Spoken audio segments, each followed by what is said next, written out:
జై శ్రీమన్నారాయణ. ఇప్పుడు మనం గాయత్రి రామాయణంలోని 22వ శ్లోకాన్ని చెప్పుకునే ప్రయత్నం చేస్తున్నాం. ఇది ఎంత అద్భుతమైన శ్లోకం అంటే, మార్నింగ్ మనం లేవగానే మరియు రాత్రి మనం నిద్రించే ముందు చెప్పుకోగలిగిన అర్హత ఉన్న గొప్ప శ్లోకం అండి. దాని అర్థం అద్భుతమైన అర్థం. ముందుగా మనం శ్లోకాన్ని చదువుకునే ప్రయత్నం చేద్దాం. మీ చేత కూడా అనిపించడానికి ప్రయత్నం చేస్తాను. నా వెనకాలే మీరు అనడానికి ప్రయత్నించండి. ముందుగా శ్లోకం చెప్తాను, ఆ తర్వాత మనం ఒక్కొక్క పదాన్ని అంటూ ముందుకు సాగుదాం. దారాహ పుత్రాహ పురం రాష్ట్రం భోగాచ్ఛాదన భోజనం సర్వం ఏవ అవిభక్తం నౌ భవిష్యతి హరీశ్వరా. దారాహ భార్యలు,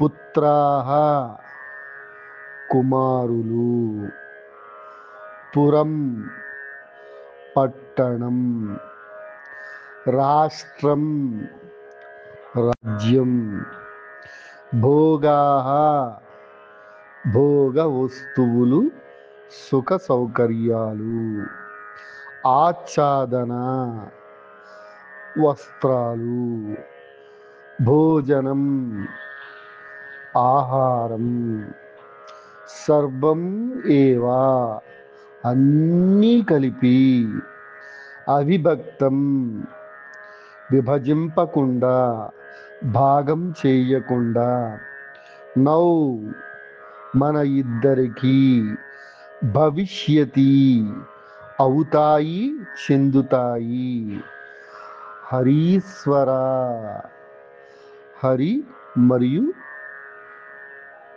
ఈశ్వరుడు. ఎంత అద్భుతమైన శ్లోకం అండి ఇది. ఇది భగవంతుడితోటి మనం చేస్తున్న వాగ్దానం. ఇది భగవంతునితో మనం చేస్తున్న వాగ్దానం. ఏమని వస్తుంది? భార్యలు, పిల్లలు, పట్టణం, రాజ్యం, భోగవస్తువులు, వస్త్రాలు, ఆహారం, ఇవన్నీ మనిద్దరికీ భాగం చేయకుండా, విభజించకుండా సమానంగా ఉండే విధంగా ఉంటాయి, ఓ హరీశ్వర. అంటే ఇవి మనిద్దరికీ చెందినవి.